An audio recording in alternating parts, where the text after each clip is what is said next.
नमस्कार, गिरीश गुप्ता के चैनल में आपका स्वागत है। तो आज बात करते हैं एक ऐसी कंपनी की जिसने एक शॉप टाइप एस्टेब्लिशमेंट यानी प्रोप्राइटरीशिप फर्म के हिसाब से अपना कारोबार शुरू किया और आज लगभग ये 38-39 हज़ार करोड़ की कंपनी बन गई है और खुद के लिए इसने 37 सालों में ज़बरदस्त वेल्थ क्रिएट की है। और ये इस तरह की कहानियाँ हमने एंटरप्रेन्योरशिप से रिलेटेड पहले भी कई वीडियोस में बनाई है। उसमें एक मैनकाइंड फार्मा की स्टोरी बहुत ही सिग्निफिकेंट है। तो जानते हैं ये कंपनी क्या करती है, इसका बिजनेस मॉडल क्या है और आगे इसकी भविष्य की योजनाएं क्या हैं। इस वैल्यूएशन पे क्या ये कंपनी इन्वेस्ट करने लायक है या नहीं। तो कंपनी का नाम है केन्स टेक्नोलॉजी इंडिया और इसके बिजनेस मॉडल के अध्ययन करने का अनुरोध हमें अभिजीत जी से प्राप्त हुआ है। तो जैसे मैंने बताया 1988 से इस कंपनी ने अपना कारोबार शुरू किया। 2008 में इन्होंने अपने इस सेटअप को यानी प्रोप्राइटरीशिप जो फर्म थी उसको एक प्राइवेट लिमिटेड कंपनी में बदला। मार्च 2022 में ये पब्लिक लिमिटेड कंपनी बनी और नवंबर 2022 में इसका आईपीओ आया जो रिटेल में 4 टाइम्स सब्सक्राइब हुआ, ओवरऑल 34 टाइम्स सब्सक्राइब हुआ। तब इस शेयर का भाव जो आईपीओ में जो इन्होंने भाव रखा वो 587 था और आज 2-2.5 साल बाद इसका जो शेयर का भाव है लगभग 10 गुना हो चुका है। तो 2-2.5 साल में इस शेयर ने शेयर होल्डर्स के लिए भी इमेंस वेल्थ क्रिएट करके दी है। 2-2.5 साल में 10 गुना। तो जानते हैं कंपनी एग्जैक्टली क्या करती है। तो देखिए company electronic system design and manufacturing में है। ESDM इसको बोलते हैं। अब ये क्या होता है इसको समझते हैं।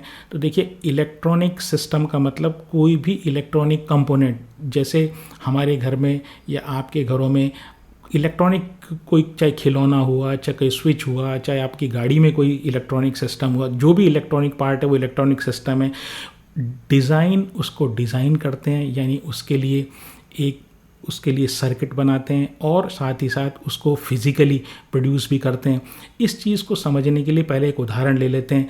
तो देखिए डिज़ाइन का मतलब ये हुआ कि अगर आप मकान बना रहे हैं, अगर मैं मकान का उदाहरण लूँ तो आप खाली ज़मीन पर अगर मकान बना रहे हैं तो जो पहले आप नक्शा बनवाते हैं या बनाते हैं उसको आप डिज़ाइन समझ लीजिए और जो एक्चुअल कंस्ट्रक्शन आप कराते हैं मकान का वो जो है वो मैन्युफैक्चरिंग है। तो ये एक electronic system design and manufacturing company है। अब ये करती क्या है तो देखिए इसको भी एक उदाहरण से समझते हैं। मान लीजिए एक कोई व्यक्ति या कोई कंपनी, क्योंकि ये B2B बिजनेस है यानी कि आप और हमारे जैसे लोग इनके ग्राहक नहीं है, यानी अल्टीमेट कंज्यूमर तक ये नहीं जाते हैं, ये किसी बिजनेस के लिए काम करते हैं। और बेसिकली ये जो काम है ये ठेकेदारी का या आउटसोर्सिंग का काम है। तो जैसे मान लीजिए एक कोई कंपनी है, उदाहरण के लिए लेते हैं कि एक फिलिप्स कंपनी है।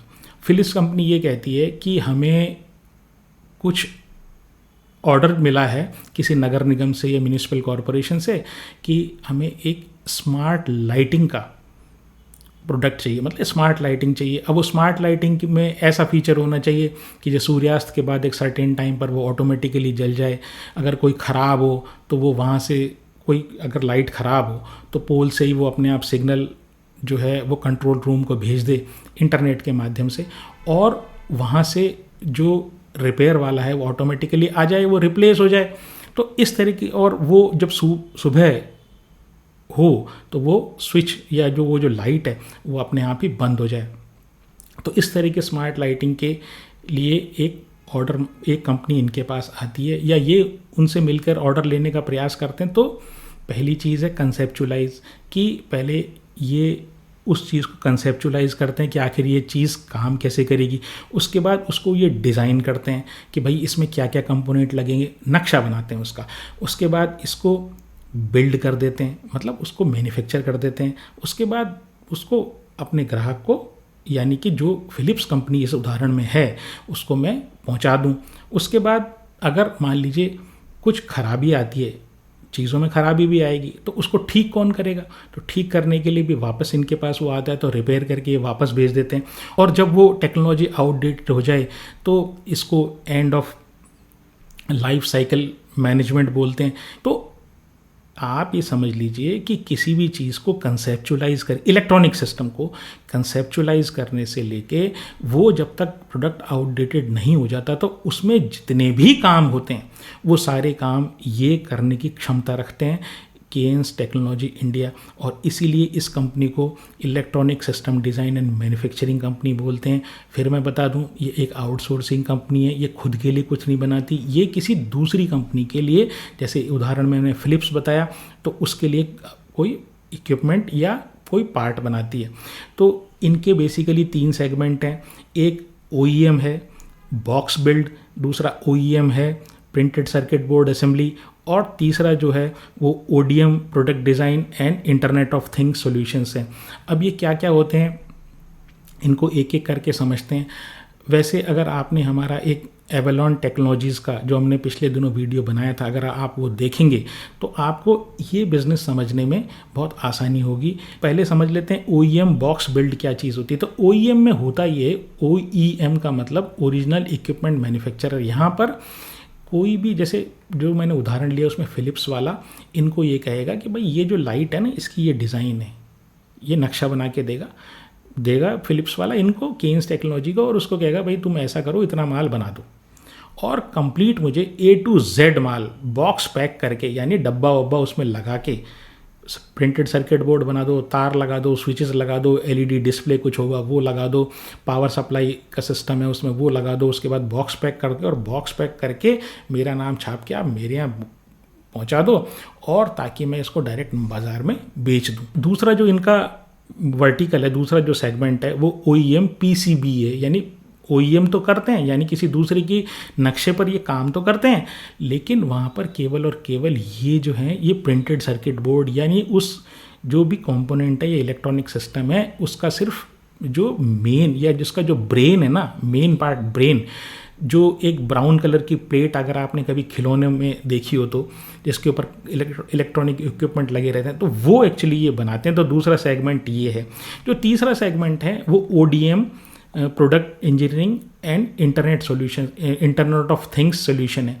तो एक एक करके समझते हैं। ये क्या हुआ? ODM का मतलब ये है कि ये जो है ना, ये अपने पास कुछ ऐसी डिज़ाइंस रखते हैं जो रेडीमेड डिज़ाइंस होती है। वो उसको उदाहरण से ऐसा समझें कि मान लीजिए आपके किसी ठेकेदार के पास जाके मकान कोई बनवाना है, तो आप उसके पास जाएंगे, आप उससे कहेंगे यार ये मुझे ये बताओ कि मेरे को ये 2 BHK का एक मकान बनाना है ग्राउंड फ्लोर पे, और ये मेरी रिक्वायरमेंट है। तो वो आपको रेडीमेड कुछ नक्शे दिखाएगा कि भाई ये नक्शे हैं मेरे पास, आप तो कुछ देख लो, इसमें से जो पसंद आता है वैसा को वैसा मैं आपको बना दूंगा, और उस पर सिर्फ आपको ठप्पा लगाना है और एंटर हो जाना, यानी आपको नेम प्लेट लगानी है और आप घर में एंटर हो जाइए। तो ODM में होता ये है कि डिज़ाइन भी इनकी होती है, डिज़ाइन के ऊपर राइट भी इनका होता है। तो वो डिज़ाइन को पसंद करके जो भी, जैसे फिलिप्स वाला जो मैंने उदाहरण दिया, उसमें फिलिप्स कंपनी इनको मैन्युफैक्चर करने, उनकी इन्हीं की डिज़ाइन पर मैन्युफैक्चर करने के लिए कह देती है, तो ये डिज़ाइन और मैन्युफैक्चर खुद कर देते हैं, और इसमें नेचुरली मार्जिन ज़्यादा होता है। और इसमें जो एक इंटरनेट ऑफ सॉल्यूशन थिंग्स हैं, वो इनका एक और वर्टिकल है। तो वहाँ पर क्या है कि जो स्मार्ट सिस्टम्स जो आजकल आ गए ना, तो जैसे मान लीजिए किसी कंपनी में एक कोई मशीन चल रही है, और वो मशीन एक सर्टेन टेम्परेचर से ज़्यादा गर्म नहीं होनी चाहिए। जैसे कई बार चीज़ मोटर चलती चलती गर्म हो जाती है, तो उसमें मोटर जलने का रिस्क होता है। तो मान लीजिए ये आपको चाहिए, तो या तो आप उसके पास खड़े रहें और बार बार जा के उसको चेक करें, या एक इलेक्ट्रॉनिक सेंसर जो इनके द्वारा, केन्स टेक्नोलॉजी द्वारा बनाया जाता है, वो इलेक्ट्रॉनिक सेंसर मैं वहाँ लगा दूँ।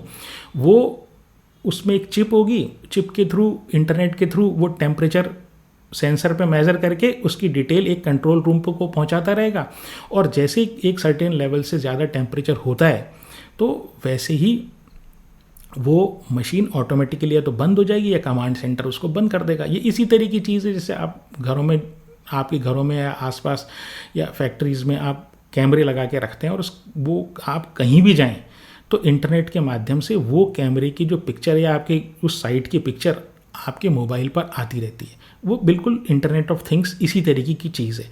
अब बात करते हैं कि ये 3 रेवेन्यू सेगमेंट्स हैं, इनमें से इनका रेवेन्यू किस किस सेगमेंट में से कितना कितना आता है। तो OEM जो बॉक्स बिल्डर मतलब कंप्लीट बॉक्स पैक करके देते हैं, उसमें इनका जो रेवेन्यू इस साल फाइनेंशियल ईयर 2025 में आया वो 39%, 39% आया।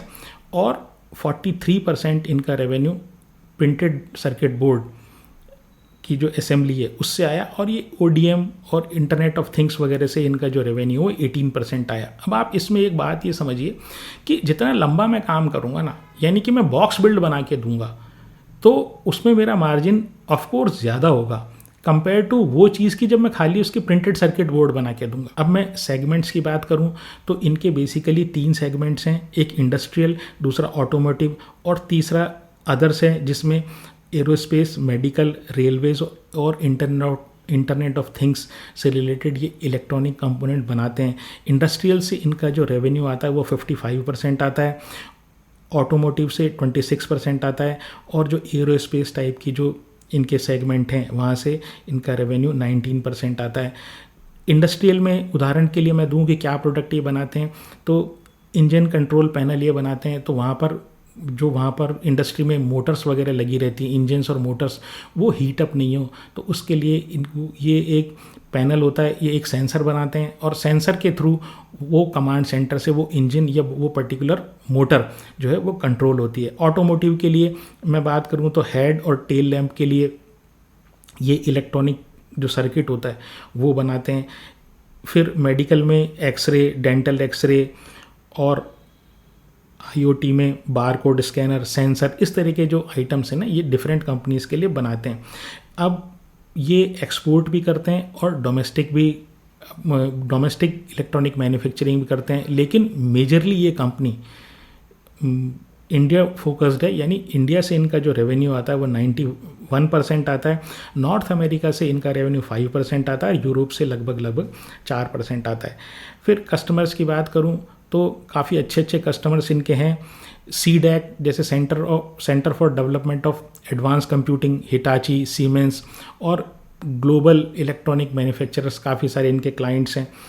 कस्टमर्स की कंसंट्रेशन की बात करूं तो टॉप 5 कस्टमर्स से इनका जो रेवेन्यू आता है वो 46% आता है, और टॉप 10 कस्टमर से इनका रेवेन्यू 67% आता है। थोड़ा सा कंसंट्रेटेड रेवेन्यू है। ये इसलिए जानना इंपॉर्टेंट है कि मान लीजिए 1 या 2 कस्टमर्स इनके चले गए तो, या किसी कारण से उन्होंने इनको ऑर्डर नहीं दिया, तो इनके रेवेन्यू पर क्या प्रभाव पड़ सकता है।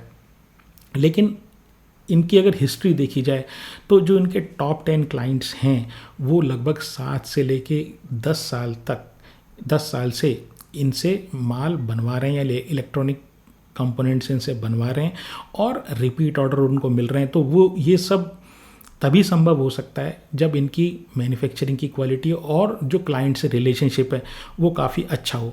अब इनके न्यू इनिशिएटिव्स की बात करें तो इन्होंने एक OSAT फैसिलिटी जो है वो सानन गुजरात में लगाने के लिए कंस्ट्रक्शन शुरू किया है।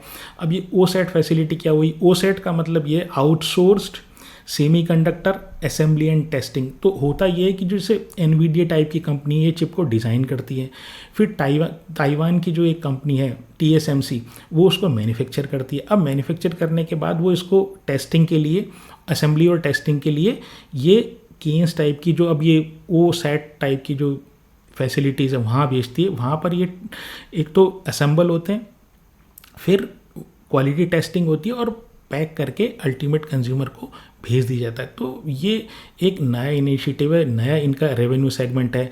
फिर इसके अलावा ये एक HDI PCB यानी कि जो प्रिंटेड सर्किट बोर्ड मिनिएचर चीज़, छोटे कंपोनेंट्स में काम आते हैं, जैसे मोबाइल में या ईयरफोन में या ब्लूटूथ में, इस तरह के जो कंपोनेंट, वो छोटे वाले जो साइज़ के जो PCB होते हैं उसको बनाने के लिए चेन्नई में ये प्लांट लगा रहे हैं। इसके अलावा इन्होंने एक सेंसोनिक करके AI based railway safety solution company है, उसमें भी मेजॉरिटी स्टेक लिया है, और रेलवे के लिए ये कवच सिस्टम तैयार कर रहे हैं। अब देखिए कवच जो है ना, कोई एक चीज़ नहीं है, कवच वो सॉल्यूशन है जिससे 2 गाड़ियाँ आपस में आमने सामने अगर आ जाएं तो ऑटोमेटिक ब्रेक लग जाए। अब उसमें कई कंपनीज अलग अलग तरह के सॉल्यूशन बनाती है, तो इन्होंने भी एक सॉल्यूशन बना के प्रूफ ऑफ कंसेप्ट अभी वहाँ पे दिया है, यानी कि एक छोटा ट्रायल इन्होंने करके बताया कि देखो हम भी अगर हमारा भी प्रोडक्ट अगर आप चेक करेंगे, हमारा प्रोडक्ट आप लेंगे तो वो भी इफेक्टिव होगा। तो ये रेलवे को इन्होंने डेमो करके दिखाया, तो ये भी एक भविष्य में आने वाले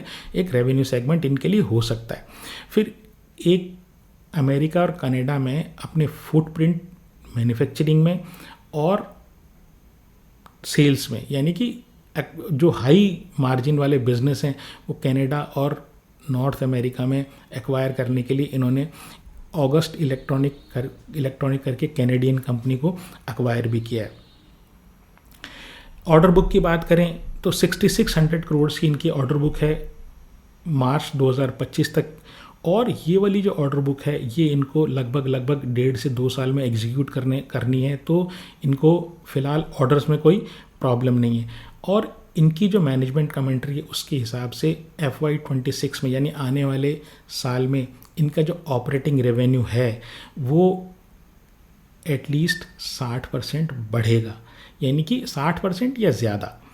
और अब स्ट्रेंथ की बात करूं तो देखिए डाइवर्सिफाइड रेवेन्यू है, तो ये industrial, automotive, aerospace, medical, railways, IoT इन सब सेगमेंट्स में ये प्रेजेंट हैं, यानी कि इस तरह की जितनी भी कंपनीज़ हैं वो इनसे माल बनवाती हैं। इसके अलावा ये इसरो से काफ़ी जुड़े हुए हैं, और इसरो के जो सैटेलाइट्स होते हैं उसमें जो इलेक्ट्रॉनिक कंपोनेंट्स होते हैं उनकी भी ये सप्लाई करते हैं। हालांकि वो जो चीज़ है वो कोई बहुत बड़ा रेवेन्यू सेगमेंट इनका नहीं है। तो ये कह सकते हैं कि जैसे अगर स्पेस सेक्टर कभी आगे बढ़ा और प्राइवेटाइज हुआ तो वो वहाँ पर भी इनके लिए मौके हो सकते हैं।